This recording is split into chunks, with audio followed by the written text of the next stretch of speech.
Bonjour et bienvenue sur la chaîne Hard Reset.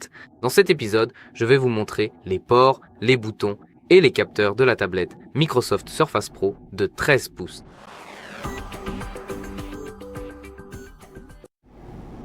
Nous allons commencer ici par notre boîtier arrière. Sur notre boîtier arrière, ici en haut, se trouve bien sûr la caméra avec laquelle nous pouvons filmer notre environnement. Et à côté, à cet endroit, se trouve le microphone qui est évidemment couplé à notre caméra afin de mieux capturer les sons lorsque nous enregistrons avec celle-ci.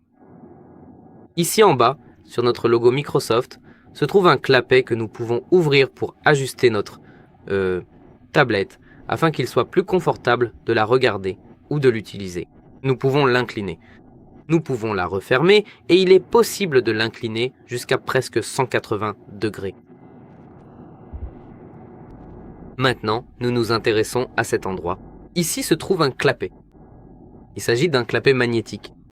Nous pouvons appuyer sur ce clapet ici au niveau de ce petit trou, ou plutôt sur ce trou, et quand nous appuyons dessus, nous pouvons voir qu'il se soulève par le bas. On peut donc le soulever. Et qu'est-ce qui se trouve en dessous? Sous le clapet se trouve un disque amovible pour notre tablette. Nous pouvons en acheter un plus grand ou simplement un plus récent. Si nous voulions remplacer la mémoire de notre tablette, ce qui signifie que nous pourrons l'utiliser beaucoup plus longtemps. Il est fixé ici par une vis standard comme les disques SSDM2 dans les ordinateurs.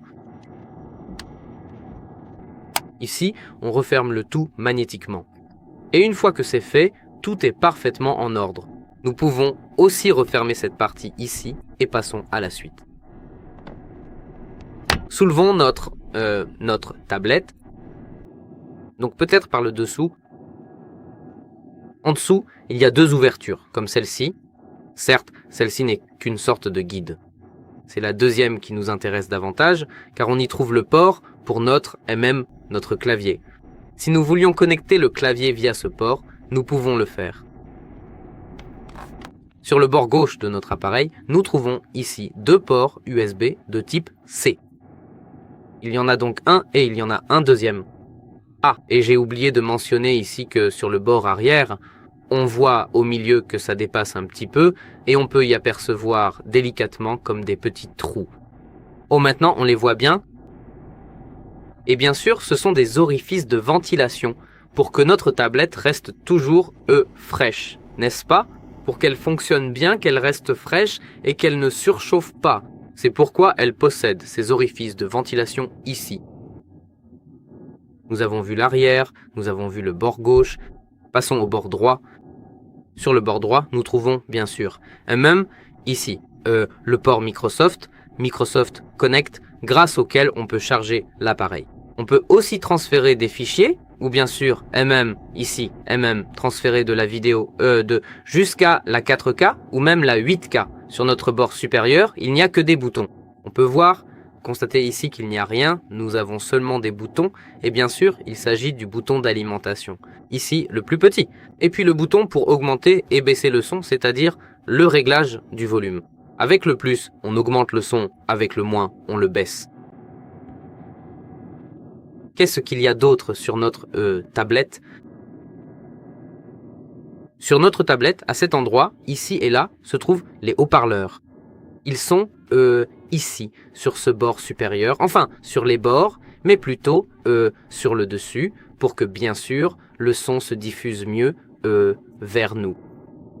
Et bien sûr, en plus des haut-parleurs, on peut déjà voir au milieu 1 million de petits points, ici. Alors, passons-y maintenant. Je vais essayer de faire en sorte qu'on les voit bien. C'est sans doute là qu'on les voit le mieux. Et nous avons ici, bien sûr, un petit trou et un autre de l'autre côté.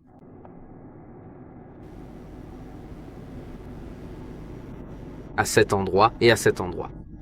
Ce sont des microphones, bien sûr, qui servent à capter le son de manière standard. Et au milieu, nous avons aussi la caméra. Nous avons également ici deux petites taches, des taches noires. La première est une diode infrarouge, grâce à laquelle nous sommes capables, d'envoyer un signal, justement, de ces ondes infrarouges, ou bien des ondes rouges. Et à côté se trouve Yi, une caméra qui lit ces ondes. Grâce à cela, nous sommes en mesure, par exemple, de verrouiller notre appareil avec notre visage via cette méthode plus sécurisée, c'est-à-dire justement par un scan 3D et non par une simple photo, comme c'est généralement le cas sur Android, mais bien par un scan tel que l'iPhone a l'habitude de l'utiliser sur ses téléphones Huawei. C'est donc une forme de sécurisation de l'appareil nettement plus sûre. Ce petit point à cet endroit, c'est une diode LED, une simple diode LED. Elle s'allume au moment où cette caméra est activée. Ces deux éléments sont reliés entre eux par l'alimentation bien sûr, et si la caméra est allumée, c'est-à-dire si elle est alimentée, alors la diode est automatiquement alimentée aussi et s'allume. C'est une sécurité pour que nous sachions quand notre caméra est utilisée. Si nous ne l'utilisons pas nous-mêmes et que nous voyons la diode allumée, cela signifie que quelqu'un a piraté notre appareil d'une manière ou d'une autre, a activé la caméra et peut nous espionner.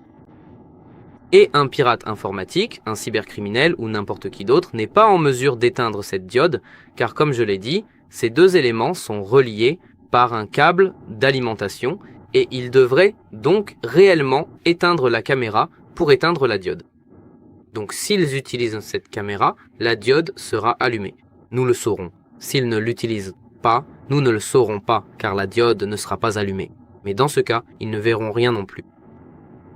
C'est donc une sorte de sécurité. Et bien sûr, il y a encore une petite tache ici. Une tache grise, elle est évidemment plus facile à remarquer. Il s'agit d'un scanner ou d'un capteur de lumière qui sert à régler la luminosité automatique de notre appareil. Bien sûr, s'il fait clair, il augmentera la luminosité de l'écran. S'il fait sombre, alors il assombrira aussi l'écran pour que nous puissions mieux tout voir. Et bien sûr, pour ne pas avoir à changer vous-même la luminosité à chaque instant. Si par exemple la météo est très changeante, ou je ne sais pas, peut-être que nous sommes en voiture et que la lumière clignote par endroits, alors notre écran s'adaptera tout seul à la luminosité. Et bien sûr, le dernier point, comme je l'ai dit au début, les deux microphones, ce sont tous les ports et boutons que j'ai trouvés sur cet appareil. Si la vidéo vous a été utile, laissez un pouce levé et abonnez-vous. Pour ma part, c'est tout. Je vous dis au revoir. Salut!